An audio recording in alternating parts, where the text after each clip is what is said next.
hectic, huh? I had just been lately saying to you guys, you can be, I apply it to myself as well. You can be fine one day, and the next experience, and I've said this much probably to my mom before, you know, in so many words or whatever.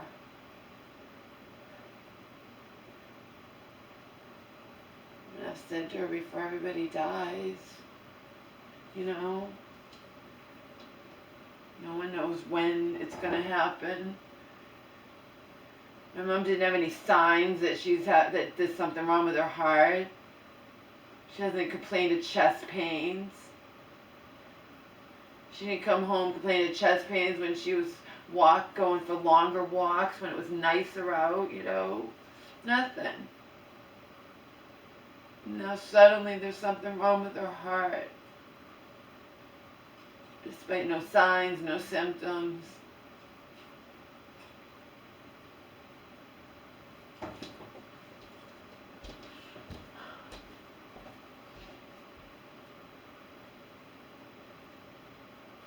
Joe reminded me again that I already know he comes from a big family. So when you come from a big family, people die all the time. People get sick all the time. So he's like, you know, you get used to it. I'm like, but I don't, and I'm not. You know what I mean? I haven't experienced that. He's like, I know, Laura. I'm sure one or more people may have died in his family when he and I were together those 6 years and decades ago. But I know since then, every time when you're in a big family, every time you turn around, someone's sick or dying. Or sick then dying. Funerals, you know.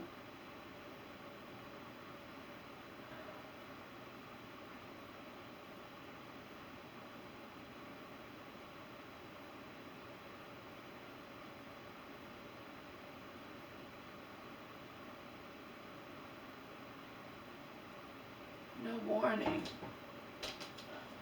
I'm just on phone calls. I had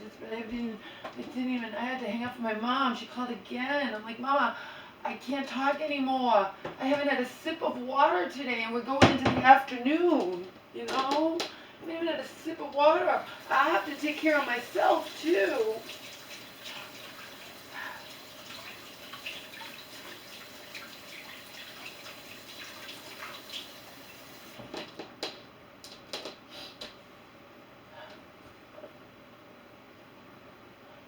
Of course, my mom's going to be begging me. I don't want to be in here. Please, Laura, please get me out. Please, please, please.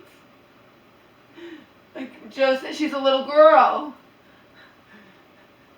Someone mature or whatever, or I wouldn't be begging anyone to get me out because I know that it was futile. I have to be in there. Once you sign yourself off, that's it. They're going to do whatever they want. They're never going to let you out, probably.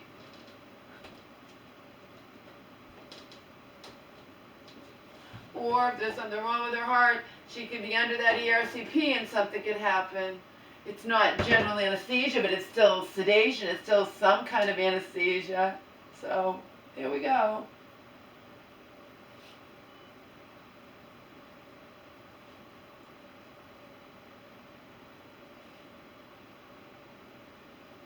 But I agree with Joe. It doesn't make sense for the doctor to say, oh, well, I said, well, what about she was coughing up phlegm? Well, you know everything's connected. We didn't find an infection, and then Joe's like, well, they haven't said why she had a fever, why she's coughing up phlegm.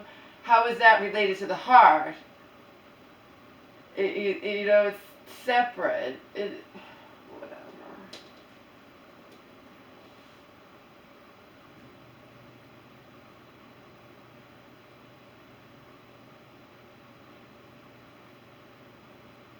It said, all the self-destructive behavior I engaged in, I should have been dead long ago, and I wouldn't be dealing with this. I was far more likely to die before my mother ever did.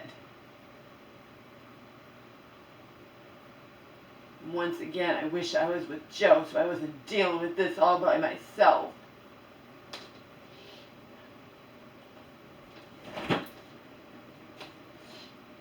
At least I can talk to him on the phone. It's not the same thing, though.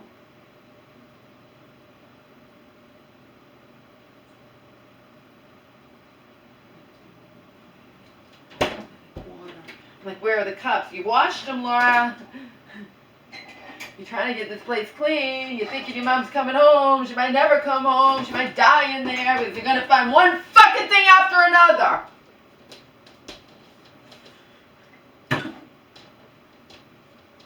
They're not making it up. Like I said to Joe, well, they're not making up the EKG, you know.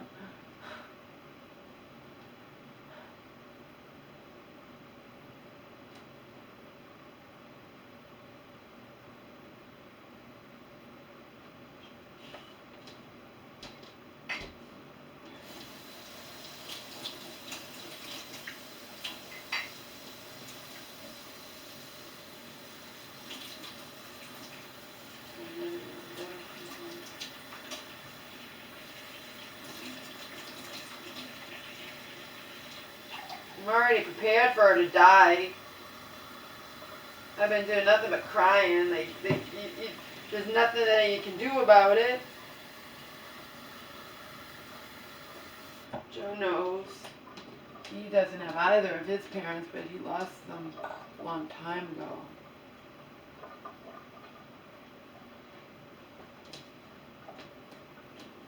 But again, he's also just used to going to he used to tell me, like, when you grow up in a big family, there's always people sick and dying. You're always going to funerals. That's not the case with me, is it? Who has died on me? Who? You followed me, you know. Who has died on me that I really, really loved and cared about, right? Not that I didn't love my mom's mom, right? And the stepfather was the dad of Auntie. Don't really think I loved him. He died a raging alcoholic. But and I was a little girl. No, I wasn't a little girl. No, that's right. My grandmother died. My grandmother died. That's right. I think when I was with Joe, when I was in my 20s, because I think Joe took me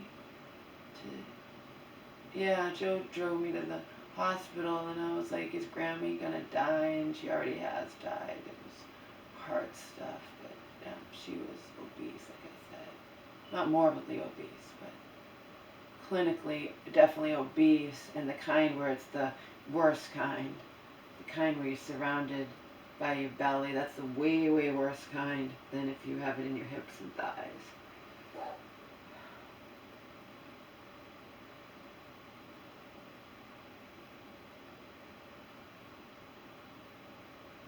My mother has going for her. She doesn't smoke, doesn't drink, doesn't do drugs.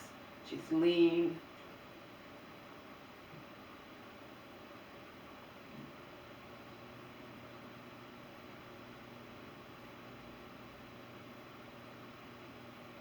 They did an EKG when she broke her neck and back, and it was at 60, and now it's at 23, so that's not good.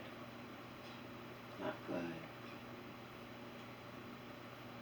The question is why? I don't know. She doesn't exercise enough? I don't know. Is there any? Who knows?